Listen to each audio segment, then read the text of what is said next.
성탄절입니다. 성탄절은 이제 거룩한 탄생을 기념하는 절기인데, 특별히 한 분의 탄생이 너무나 특별하기 때문에 매년, 그리고 아는 사람은 모두 그의 탄생을 축하합니다. 그런데 대체 그분이 누구입니까? 이 크리스마스는 크라이스트와 마스라고 하는 두 단어가 결합된 단어인데, 크라이스트는 그리스도이고 또 마스는 모임을 뜻한다고도 하고, 또 미사라고 할 때 그 예배를 뜻한다고도 합니다. 정확한 어원은 좀 명확하지 않지만, 이는 예수님의 이 탄생은 단순한 아기의 탄생이 아니고 그리스도의 탄생이다라는 의미이지요. 근데 그리스도가 탄생한 것을 이렇게 매년 모든 사람이 축하해야 된다면 대체 그리스도가 누구이기에 그의 탄생이 그렇게 중요한 것인가? 이걸 이제 살펴볼 필요가 있겠습니다. 예수 그리스도 이렇게 말할 때 그 예수님은 이름이고, 예수는 이름이고, 그리스도는 직분입니다. 그러니까 그리스도는 이름이 아니고 직분인데, 그리스도는 어떤 직분인가? 히브리 말로 메시아, 또 헬라 말로 이제 그리스도라고 하는 이 말의 뜻은 기름 부음을 받은 자, 이런 뜻입니다. 근데 사람을 중요한 직에 세울 때 취임식을 우리는 하지만, 구약 시대에는 머리에 올리브 기름을 부으면서 그를 세웠습니다. 올리브 기름을 붓는 의미는 하나님이 너를 세웠다.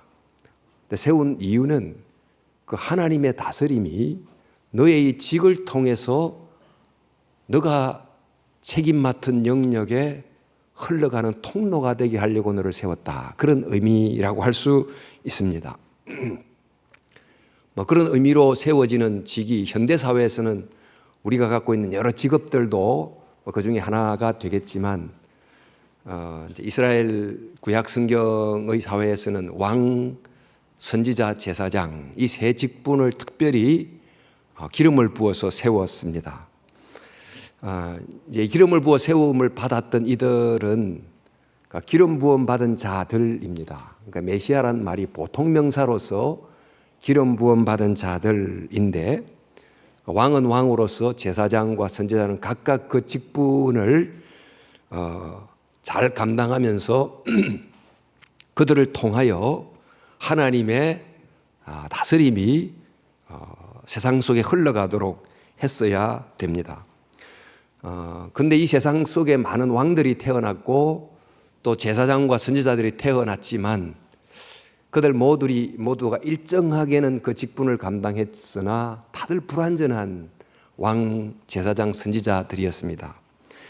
그런데 이런 인간의 왕, 제사장, 선지자와는 달리 정말 온전하게 그 세 직분을 제대로 감당한 한 분이 태어났다는 것입니다. 그런 점에서 그분은 고유명사처럼 그 그리스도가 세상에 태어났다. 그런 점에서 이 한 분의 출생이 굉장히 중요하다는 것입니다. 우리 한 나라에도 어떤 중요한 직분에 어떤 사람이 세워질 때 그 사람을 통해서 헌법적 정신이나 가치가 나라에 잘 스며들도록 하는 좋은 통치자가 서면 그 나라가 행복하게 됩니다. 그런데 그렇지 않으면 하나님의 통치가 그 사람을 통해서 막히고, 또 선한 가치의 통치가 막히고, 그러면 사람들의 마음이 힘들어지고 관계가 깨지고 나라 전체가 공동체로 힘들게 되겠습니다.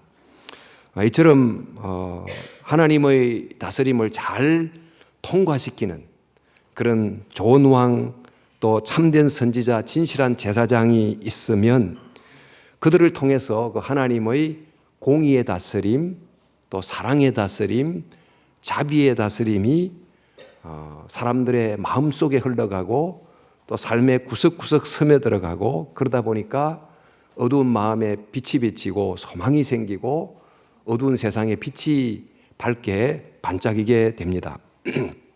우리가 성탄절이 되면 이 북유럽의 어떤 문화를 따라서 이렇게 추리를 하고 또 이렇게 등불을 매답니다만, 이렇게 등불을 매단다는 것은 그만큼 세상이 어둡다 그런 뜻이죠. 이 어두운 세상에 빛이 필요한데 그 빛이 뭐냐? 그리스도의 탄생이 진정한 빛이 되셨다.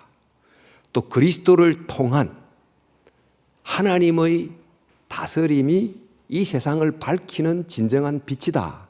그런 의미라고 할 수 있습니다. 이리하여 정말 하나님께서 하나님을 거역한 이 세상 가운데 다시금 그 하나님의 다스림의 빛이 회복되기를 원하고, 또 이 일을 위해서 각 영역에 하나님의 사람을 세우는데 특별히 왕과 제사장과 선지자를 세워서 하나님의 공의가 통치가 되고, 또 하나님의 진리의 말씀이 전달되고, 또 하나님의 용서와 회복이 일어나는 그런 하나님의 통치가 충만한 그런 하나님의 나라를 세우시고자 하셨어요. 근데 이것은 하나님의 계획이었습니다. 일찍이 아담이 타락했을 때부터 이제 그 하나님의 다스림을 거부한, 선악과를 먹음으로 거부한 이래로 어둠이 영적으로 지배하게 됐을 때 여자의 후손을 보내겠다. 그를 통하여 다시 하나님의 다스림이 회복되게 하겠다라고 약속하셨고 또 계획을 하셨다가, 이것이 역사 속에 아주 구체적인 형태로 드러난 대표적인 예가 바로 창세기 12장에 나온 아브라함을 부르신 사건입니다. 아브라함을 부르면서 하나님이 이런 약속을 주시지요. 유명한 창세기 12장 2절 말씀 보니까, 내가 너로 큰 민족을 이루고 내게 복을 주어 내 이름을 창대하게 하리니 너는 복이 될지라. 아브라함과 그의 자손들에게 복을 주는데, 그 복을 준 이유는 복을 받은 그들을 통하여 온 세상이 복을 받게 하기 위함이라는 것입니다. 자, 그들이 받고 또 전해야 될 바로 그 복이 어떤 복일까요? 그 복을 한마디로 말하면 하나님의 다스림이라는 복입니다. 하나님의 다스림이라는 복을 그들이 충분히 받고 충만히 경험한 다음에 그것을 열방에 전하는 그 목적을 위하여 이 백성들이 선택이 됐습니다.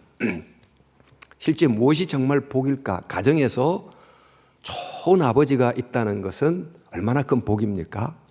또 한 나라에서 좋은 왕과 대통령이 세워진다는 것은 또한 큰 복인 것과 마찬가지로, 이 세상에 수많은 정말 거짓된 왕들, 거짓 선지자들이 많이 있는 이곳에서 참된 하나님의 진리와 공의의 다스림을 보여주는 그런 사람이 세워진다는 것, 이게 얼마나 축복이 아닐 수 없습니다. 그래서 하나님은 하나님의 다스림이라는 이 복을 받는 백성을 세우고, 또 그 백성을 통하여 온 세상에 그 복을 전하는 나라를 세워서 세상 가운데 하나님의 다스림이 충만하게 하기를 원한다라는 계획을 가지신 거죠.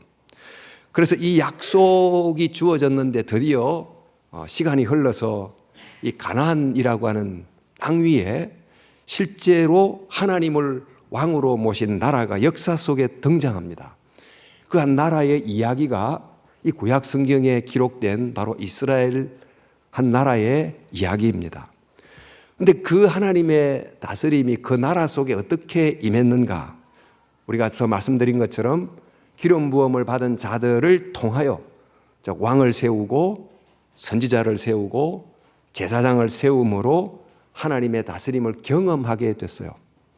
그런데 이스라엘 속에 많은 왕들이 세워지게 됐고, 또 하나님이 선지자를 일으키셨고, 또 제사장을 통해서 제사를 꾸준히 드림을 통해서 또 그들이 그 주위의 열방들과 다른 십계명 속에 나타난 정말 하나님의 이 다스림을 행하게 됐고, 또 하나님의 말씀을 듣고 회복하게 됐는데, 그런데 이제 이렇게 점점 되면서 그들이 정말 하나님의 통치가 주는 축복을 경험하게 됐습니다.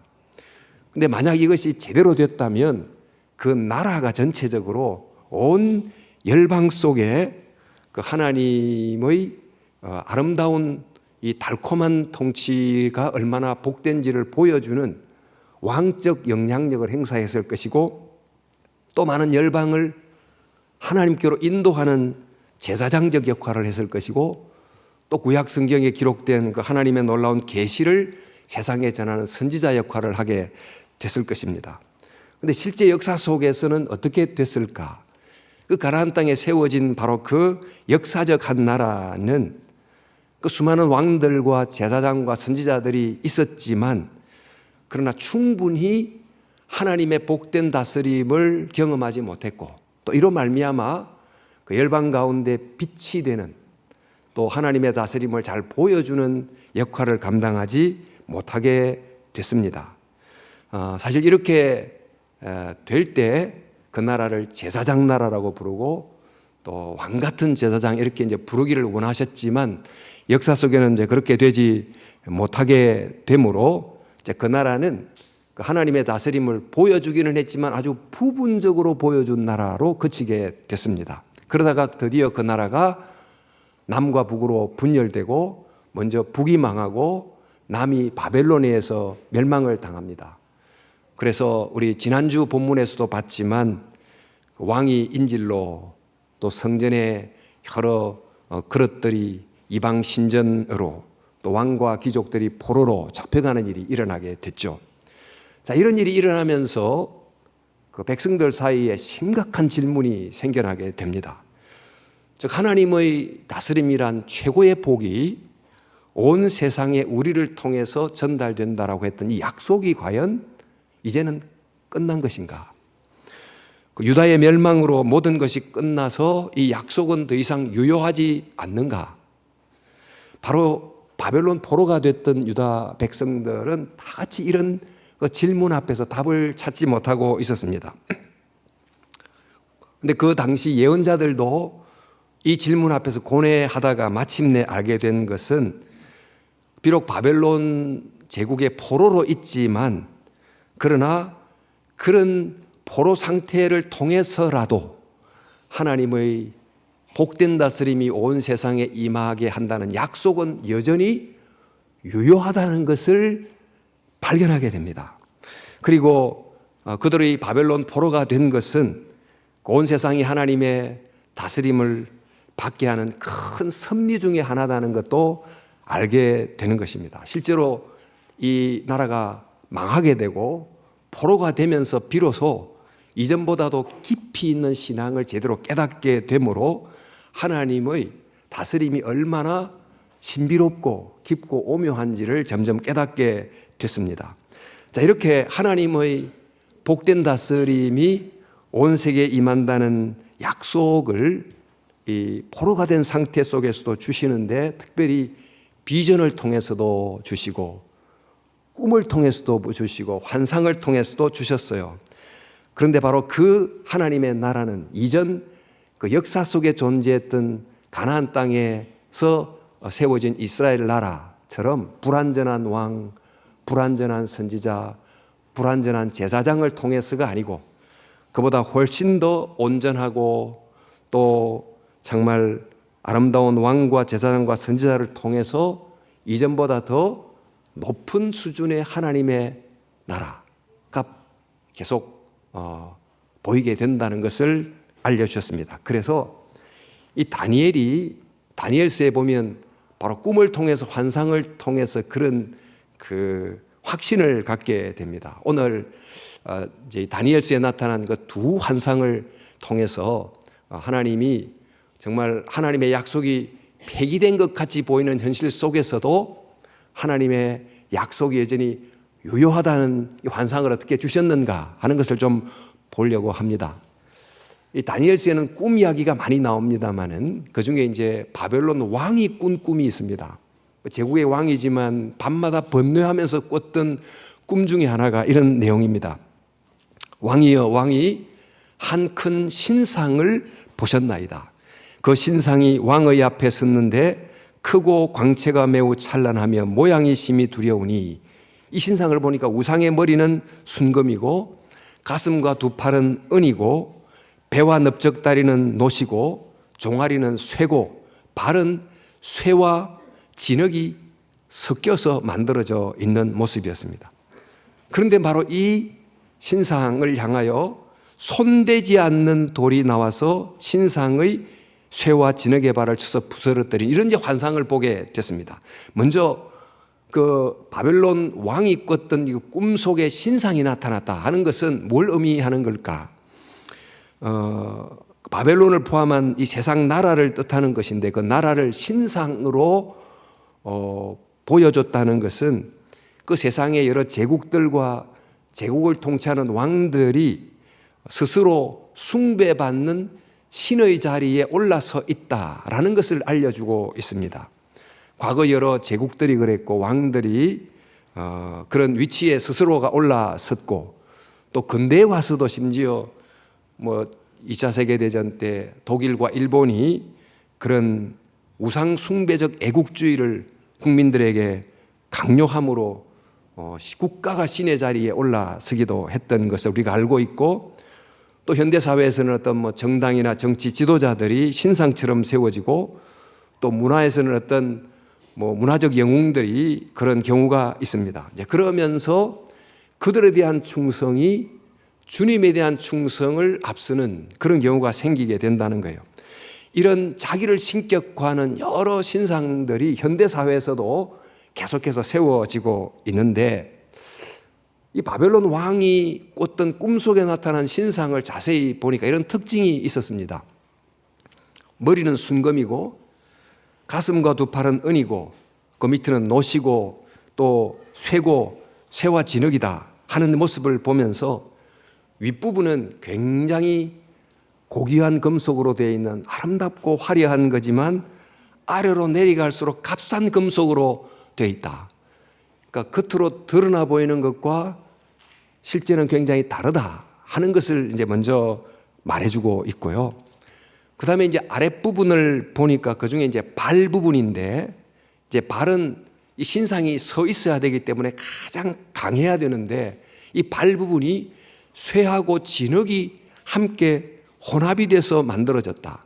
그러니까 쇠하고 진흙은 서로 정말 하나가로 결합될 수 없는 본질상 전혀 다른 성질의 물질인데 이것이 엉성하게 결합되어 있다는 말은 가장 강해야 될 이 발 부분이 가장 약하다. 즉, 이 신상이라고 하는 한 나라가 서 있는 기초가 근본적으로 매우 약하다고 하는 것을 우리에게 알려주고 있습니다. 정말 그렇듯이 이 신상을 향하여 돌멩이가 하나 큰 돌이 날아오더니 신상의 이 발 부분을 치니까 신상이 그저 힘없이 꼬꾸라지고 부서지는데 그 부서지는 정도가 몇 조각으로 부서지는 게 아니고 먼지처럼 완전히 사라져버리는, 그리고 우상을 친 돌은 세상을 가득 채울 정도로 커지는 이런 이제 환상을 보게 됐습니다. 근데 그 신상의 그 발치를 때린 그 돌은 도대체 어떤 돌일까?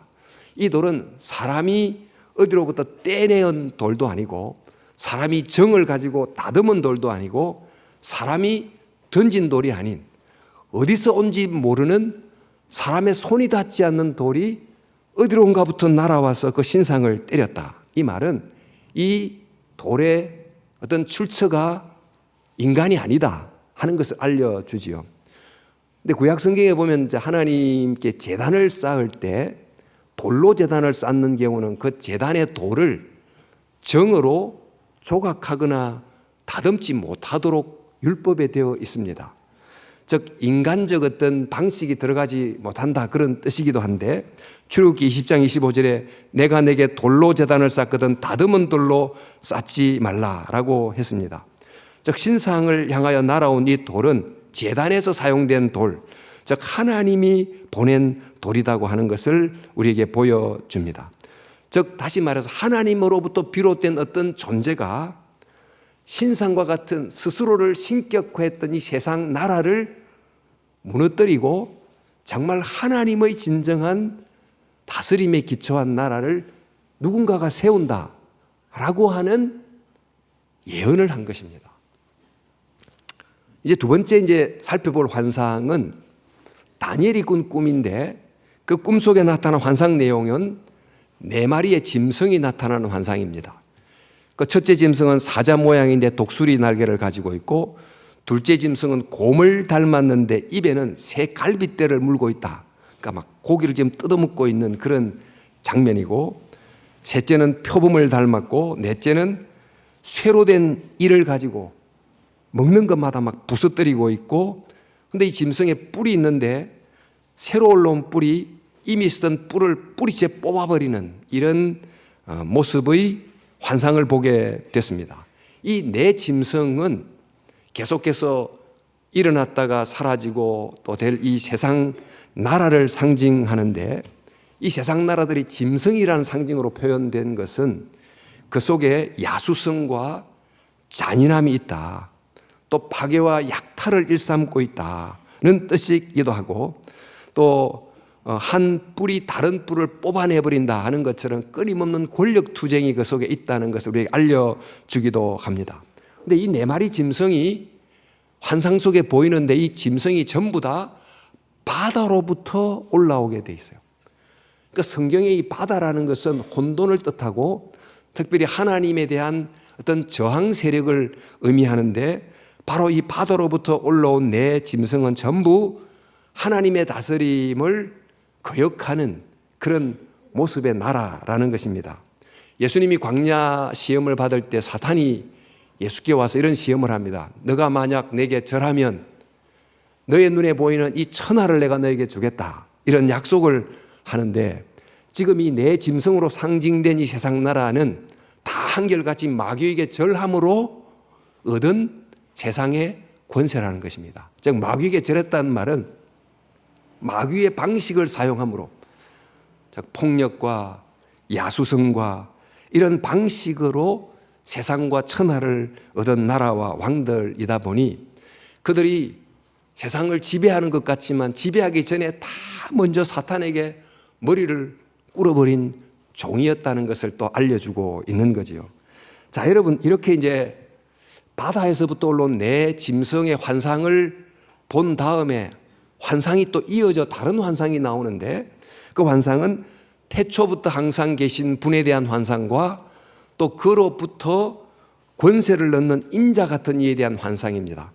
자, 이제 다니엘서에 대한 환상이니까 조금 좀 내용이 좀 어렵기도 하겠습니다만, 이제 두 번째 본 이 환상은 다니엘이 내가 보니 왕좌가 놓였고 옛적부터 항상 계신 이가 좌정하였다. 옛적부터 항상 계신 이는 바로 그러니까 역사를 초월하시고 역사를 다스리시는 하나님을 뜻합니다. 이분이 옷이 희고 머리털이 왕의 털 같고 또 보좌는 불꽃이고 이런 이제 아주 장엄하고 위대한 상징으로 그분의 모습을 묘사하고 있는데, 이제 그분 앞에 책이 하나 펼쳐져 있어요. 심판을 베푸는데 책이 펼쳐져 있다. 그러니까 옛적부터 항상 계신 이가, 즉 바다에서 올라온 이 짐승들의 이 세상 나라의 내용을 심판하는 존재로 지금 하늘 보좌에 앉아 있다는 환상을 보게 됐습니다. 바로 이 옛적부터 계신 이분이 요한계시록에 가면 이렇게 또 묘사가 되어 있습니다. 주 하나님이 이르시되 나는 알파와 오메가라. 그러니까 처음이고 끝이고 이제도 있고 전에도 있었고 장차 올 자요 전등하신 자라. 자, 이렇게 하늘 보좌에 앉으신 옛적부터 계신 이분이 내 짐승을 심판하는 하늘 법정을 여는데, 그 법정에서 심판을 누구에게 맡깁니다. 누구에게 맡기냐니까 인자 같은 이에게 맡겨요. 자, 이제 그 다음 나오는 내용입니다. 내가 밤 환상 중에 보니 인자 같은 이가 하늘 구름을 타고 와서 옛적부터 항상 계시니 하나님이시죠. 에게 나아가 그의 앞으로 인도되매 그에게 권세와 영광과 나라를 주고 모든 백성과 나라들과 다른 언어를 말하는 모든 자들이 그를 섬기게 하셨으니 그의 권세는 소멸되지 않는 영원한 권세요 그의 나라는 멸망하지 않는 것이다 라고 했습니다. 옛적부터 항상 계신 이에게 나아가서 권세를 받은 이가 인자와 같은 이다. 즉 인자와 같은 이가 정말 세상을 다스린다, 이런 이야기인데, 한번 보세요. 조금 전에 바다에서 올라온 짐승 같은 이들이 세상 나라를 만들었는데, 하나님은 바로 그 나라를 누구에게 주는가 하니까 인자 같은 이에게 주셨다 하는 이 환상을 통해서 짐승에 대조되는 세상 나라와 인간에 대조되는 하나님의 나라, 이런 대조를 통해서 하나님은 인자 같은 일을 통하여 하나님의 다스림이 임하는 것을 지속하신다, 보여주신다라고 예언을 하게 된 것입니다. 자, 여러분, 자, 이렇게 신상을 부스러뜨리는 돌의 이미지를 통해서 또 짐승, 바다에서 올라온 짐승을 심판하는 인자 같은 이의 환상을 통해서 지금 바벨론 포로가 돼서 하나님의 다스림이란 복이 세상에게 전달된다는 약속이 사라진 것 같은데, 환상을 통해서 이 약속이 다른 신비한 방법으로 계속이 된다는 것을 예언을 하신 거죠. 그래서 지금까지 이야기를 조금 다시 정리를 해보자면 이렇게 할 수 있습니다. 먼저 아브라함이 하나님의 다스림의 복을 온 세상에 전하는 것을 하게 될 것이다. 하나님이 아브라함에게 약속하셨습니다. 그러니까 promised kingdom, 약속을 받았어요. 그런데 그 약속이 가나안 땅에 세워진 이스라엘 통해서 부분적으로 성취됩니다. 그 partial kingdom, 부분적으로 성취가 됐는데, 그 나라가 망한 다음에도 약속이 폐기되지 않고 예언자를 통해서 보다 완전한 모습의 나라가 올 것이 예언됩니다. 그 prophesied kingdom. 이런 이제 과정을 통해서 진행이 됩니다. 이제 드디어 이제 바벨론 포로가 된 이스라엘 백성이 70년 만에 풀려나가지고 고향으로 돌아가는데, 그 예루살렘에서 성전을 재건하고 세운 나라가 이전만 매우 못했다가 이제 페르시아가 지나고 헬라 제국에서 망하고 드디어 로마 제국의 속국이 됩니다. 이게 바로 로마 제국의 속국으로 되어 있을 때 예수님이 탄생합니다만, 이 로마 제국도 보니까 하나의 거대한 신상을 닮았고 또 내 짐승과 같은 폭력성과 야수성을 가지고 있었습니다. 근데 이런 세상 속에, 즉 다니엘 속에 예언됐던 바로 그런 모습을 한 세상 나라 중에 하나인 로마 제국 속에 한 사건이 발생해요. 바로 한 아기가 탄생한 것입니다. 이 아기가 과연 누군가? 이 아기의 모친은 그 로마 제국이 내린 그 호정령 때문에 그 어머니가 만삭이었지만 그 먼 거리를 나사렛에서부터 베들레헴까지 내려가서 그곳에서 해산을 하는데, 로마의 명령 때문에 베들레헴에 가서 해산을 하게 되므로 베들레헴에서 있게 될 구약 성경의 예언이 성취가 됩니다. 그 로마 제국의 명령에 의해서 베들레헴에 가서 그곳에서 태어난 아기가 로마를 포함한 온 세상을 다스리는 진정한 왕이 된다고 하는 구약의 예언이 성취가 되는 거죠. 그게 바로 이제 미가서 말씀인데, 베들레헴 에브라다야, 너는 유다 족속 중에 장을지라도 이스라엘을 다스릴 자가 베들레헴에서 나올 것이라. 그의 근본은 상고의 영혼에 있느니라. 자, 이렇게 로마가 지금 지배하고 있고 나라를 잃어버렸으니까 하나님의 다스림이 여전히 세상 가운데 흘러간다는 약속이 사라진 것 같지만, 지금 로마라고 하는 제국이 명령을 통해서 베들레헴에서 세상을 다스릴 왕이 난다고 하는 예언을 성취하게 만드는 하나님의 도구가 돼요. 그 속에서도 하나님의 약속이 지금 이루어지고 있는 것입니다. 그런데 그 아이가 이제 자랍니다. 그래서 드디어 30세가 넘었을 때 제자들과 함께 한 도시에 들어가는데, 그 도시 이름이 가이사라 빌립보라고 하는 도시에 들어갑니다. 이 가이사라 빌립보, 가이사는 시저라는 뜻이에요. 로마 황제의 이름과 빌립보, 필립이라는 유대 왕의 이름을 둘을 합쳐서 가이사라 빌립보라고 하는 도시에 들어가서 그곳에서 예수님이 굉장히 의미심장한 질문을 제자들에게 던집니다. 어떤 질문인가 하니까 예수께서 빌립보 가이사라 지방에 이르러 제자들에게 물으시되 사람들이 인자를 누구라 하느냐라고 물었어요. 예수님이 스스로 자기를 부를 때 인자라고 종종 불렀습니다.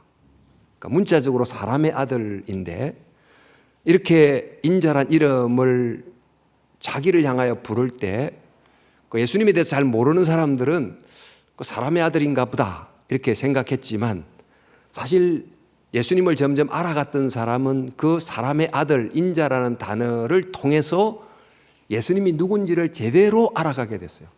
그 인자란 말은 한편 예수님이 누군지를 숨기는 기능과 함께 예수님이 누군지를 드러내는 역설적 두 기능을 동시에 수행한 아주 특별한 단어였는데 예수님이 자기를 이렇게 인자다 이렇게 말씀했습니다만은 우리가 이제 기억하는 대로 인자가 아버지의 영광으로 그의 천사들과 함께 온다 이런 구절도 있고 또 인자가 온 것은 섬김을 받으려 함이 아니고 도리어 섬기려 하고 자기 목숨을 많은 사람의 대속물로 주려 한다 이런 말씀도 있고 또 마태복음에 보면 인자가 권능의 우편에 앉아 있는 것과 하늘 구름을 타고 오는 것을 본다 이런 여러 구절 속에서 예수님께서 인자라고 스스로를 말했는데 그 인자가 누구를 말하는 걸까요? 예수님이 스스로를 향하여 인자라고 부르신 것은 그 단순한 의미가 아닌 지금 한 구절을 염두에 두고 계신 거예요. 그 구절이 바로 이 다니엘서에 나타난 그 옛적부터 항상 계신 이에게 나아가 모든 권세를 위앙받은 것 그 인자 같은 이 다니엘서에 나타난 바로 그분이 바로 나다라고 지금 말씀하고 계시는 것입니다. 바로 바다에서 올라온 이 짐승으로 상징된 세상 나라 속에서 사실 로마에서 죽임을 당하는 방식으로 정복당하는 것 같았지만 사실은 로마를 포함한 온 세상을 하나님의 자비와 사랑의 다스림으로 다스리는 진정한 왕이 되시는 그래서 마침내 온 세상을 심판하시는 그런 인자 같은 그가 바로 자기 자신이라고 이야기를 한 것입니다. 그러니까 사람들은 여전히 예수님이 나를 인자라고 말할 때도 그 의미가 뭔지 몰랐지만 예수님을 따라다니던 제자들 중에 한 사람이 점점 그 의미를 알아가게 됐어요. 근데 시몬이 예수님을 향하여 뭐라고 그러죠? 주는 그리스도시요 살아계신 하나님의 아들입니다. 이렇게 고백했어요. 인자인 당신은 바로 그리스도입니다. 이런 말이죠. 즉 인자로 부르는 당신은 다니엘서에서 말한 바로 그 인자 같은 이입니다. 이런 맥락입니다. 자, 여러분 로마 황제를 신으로 섬기고 있는 이 로마 제국 문화 속에서 로마 황제가 신이 아닌 로마 황제가 하나님의 아들이 아닌 예수 당신이 하나님의 아들이다 라고 고백한 이 고백은 어떤 의미를 지니는가? 또 이 하나님의 아들이다 하는 이 표현은 여러분 이분은 신이다 이런 의미도 있지만 하나님 아버지의 뜻을 이 땅에 온전히 순종함으로 이행하시는 분이다 이런 뜻을 갖고 있어요. 그러니까 예수님이 하나님의 아들이다 그 말은 하나님의 다스림이 온 세상에 임하게 한다는 그 뜻을 100% 순종함으로 이 땅에 이루시는 분입니다. 그러면 하나님의 다스림이 이 땅에 임하도록 하는 통로가 뭡니까? 바로 그리스도예요. 그 통로가 바로 왕과 제사장과 선지자들처럼 하나님의 다스림이 이 땅에 임하게 하는 통로가 되기 위해서 기름 부음을 받은 자, 그게 바로 그리스도지요. 그러니까 바로 예수님은 인자라고 스스로 자기를 지칭하는 그분은 곧 하나님의 다스림이 온 세상에 임하도록 자기를 100% 순종하며 내어드리는 바로 그 그리스도시요 그 하나님의 아들입니다 라고 이제 고백을 하게 된 것입니다. 그렇게 시몬이 고백을 하자 예수님이 시몬을 향하여 하나의 새로운 이름을 주시는데 그 이름이 바로 베드로라는 이름을 줍니다. 이 베드로라는 이름의 뜻이 뭐죠? 바위 혹은 큰 돌이라는 뜻입니다. 여러분 내가 내게 이르노니 너는 베드로라 내가 이 반석 위에 내 교회를 세우리니 음부의 권세가 이기지 못하리라 이렇게 되어 있는데, 그러니까 시몬이 지금 신앙을 고백하죠. 로마 황제가 하나님의 아들이 아닌 예수님 당신이 하나님의 아들입니다라는 신앙의 고백은 지금 로마 전역에 로마 황제를 하나님의 아들이라고 고백해야만 되는 황제 숭배가 있는, 즉 거대한 신상이 세워져 있는 이 로마 사회에서 베드로의 신앙 고백이 바로 그 황제 신상의 이거 발치를 향하여 날아가는 돌멩이가 돼서 깨뜨려 부수는 것입니다. 그러니까 베드로란 이름이 바로 돌이라는 뜻이고, 그 신앙 고백이 이 세상에 정말 하나님의 다스림을 순종하지 않고 스스로를 신의 위치에 올려놓는 세상의 나라를 깨뜨리는 하나님의 돌이 된다. 자, 그래서 오늘 여기서 봤지만 다니엘서에서 예언했던 그 신상을 깨뜨리는 돌에 관한 예언, 또 짐승의 바다에서 올라오는 짐승을 재판하는 인자 같은 이에 대한 예언이 지금 예수님에게서 그대로 성취가 된 것을 우리가 볼 수 있습니다. 그래서 지금까지 이야기했던 내용을 조금 더 이제 정리를 하자면, 아브라함에게 하나님의 다스림이라는 최고의 축복이 온 세상에 임하게 될 것을 약속하십니다. Promised Kingdom 약속을 하시고, 그 다음에 그 약속이 그 가나안 땅에 세워진 이스라엘 중에서 부분적으로 성취가 되다가 망합니다. 근데 망한 상태에서 예언자들이 그럼에도 불구하고 더 높은 형태로 하나님의 다스림이 드러나는 나라가 이루어진다고 예언합니다. Prophesied. 그리고는 드디어 예수님을 통해서 그 나라가 보입니다. Present, 현존해서.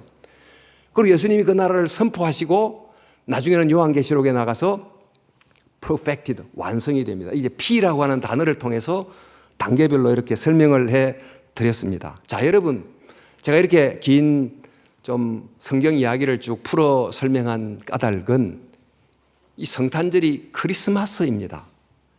그러니까 그리스도가 탄생한 것을 기념하는 날입니다.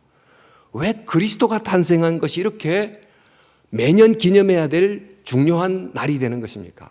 그리스도가 왜 필요합니까? 이 그리스도는 즉 하나님의 다스림이 이 땅에 흘러가는 통로이기 때문에 중요합니다. 하나님의 참된 다스림이 제대로 흘러 들어가면, 그게 우리 심령에 흘러 들어가면 우리가 삽니다. 우리가 변화됩니다. 또 이 하나님의 공의와 자비와 사랑의 다스림이 우리의 삶의 각 영역에 세워진 사람들을 통해서 제대로 흘러 들어가면 이 나라가 달라지는 것입니다. 그런데 만약 이 하나님의 다스림이 임하지 않으면 어떻게 될까요? 겉으로 네온 사인이 굉장히 밝은데 영적으로는 칠흑 같은 어둠이 되는 것처럼 이 세상 사람들은 여전히 거대한 신상을 향하여 경배하고 숭배하게 되고, 또 이 세상은 여전히 야수성과 또 폭력성을 가진 짐승을 닮은 이런 세상 나라 속에서 살아감으로 고통을 겪게 되는 것입니다. 바로 이런 세상, 이게 바로 어두움의 세상인데 이 속에 그리스도가 탄생하셨다. 어둠의 세상 속에 드디어 빛이 임한 것입니다. 자, 이렇게 그리스도가 빛으로 오심으로 드디어 이 세상에 소망이 생기게 된 거죠. 그래서 우리가 성탄절, 왜 크리스마스를 이렇게 중요하게 여겨야 되느냐? 비로소 그리스도라는 이 한 분을 통해서 하나님의 온전한 다스림이 세상 속으로 제대로 들어왔기 때문입니다. 예수 그리스도께서 2000년 전 베들레헴에 탄생하셨어요. 그리고 그 하나님의 다스림이 정말 온전한 형태로 깊숙이 들어왔는데, 이제 우리는 2000년 전 베들레헴에 탄생하신 그리스도를 과거적 사건으로 축하하는 것으로 그치지 않고 바로 그 그리스도가 지금의 우리를 위해서 나셨기 때문에 지금 그리스도께서 내 삶 속에서 태어나도록, 내 심령 속에 태어나도록 매일 성탄절에 놀라운 역사가 경험되어야 되는 것입니다. 그래서 성탄절은 예수님을 즉 그리스도로, 다시 말해서 왕으로 모셔야 되겠다고 결심하는 날이 돼야 되는 것입니다. 현대사회가 갈수록 자아가 너무 강해서 정말 자아를 부정한다는 것, 부인한다는 것은 너무나 힘든 세상 속에서 내가 주인이 아닌 그리스도, 예수 그리스도가 내 마음의 주인이 되도록 그 다스림을, 하나님의 다스림을 받을 때 진정으로 변화가 일어나고 하나님의 통치의 놀라운 은혜를 경험하게 됩니다. 또 예수 그리스도를 그리스도적 제사장으로 알고 그분께 나아가는 거예요. 우리 마음속에 있는 여러 심리적인 모든 문제들이 그저 힐링 프로그램을 보고 명상함으로 약간 회복은 될 수 있겠지만 우리를 고통스럽게 하는 죄라고 하는 문제를 근본적으로 해결하는 길은 오직 참 제사장이 되신, 자기 자신을 제물로 바쳐서 우리의 죄를 대속해 주신 그분께 나아가야만, 그 십자가의 보혈을 통해서만 죄 용서를 받게 돼요. 그러니까 그 그리스도 앞에 나아가는 거죠. 또 예수님을 참 선지자로 믿는 것입니다. 여러분, 세상에 수많은 말들이 있지만 우리를 살리는, 영혼을 살리는 말은 예수 그리스도의 입으로 나온 바로 그 로고스, 그 레마, 그 하나님의 말씀을 들어야 되기 때문에 태양빛을 받는 식물이 건강하게 자라듯이 영혼의 진리의 빛을 매일 받는 영혼이라야 제대로 살아가게 되는 것입니다. 성도 여러분, 성단 추리의 빛이 비치듯이 예수 그리스도의 탄생이 이 세상에 빛이 됐습니다. 바로 그분이 우리에게도 빛이 될 때 정말 성탄절이 온전히 의미를 가지게 되는 줄로 믿습니다. 저와 여러분이 성탄절을 이래 맞이하면서 하나님의 다스림이 그리스도를 통해서 오셨는데 정말 바로 그 다스림이 우리를 위해서 오셨다는 걸 기억하고 매일 정말 주님의 왕, 선지자, 제사장적 다스림이 임하도록 그분 앞에 늘 나아가고 그분을 붙들고, 그러므로 성탄절이 2000년 전 과거적 사건만이 아닌 매일 일어나는 현재적 사건, 하나님의 복된 다스림이 경험되는 저와 여러분 될 수 있기를 주님의 이름으로 축원합니다.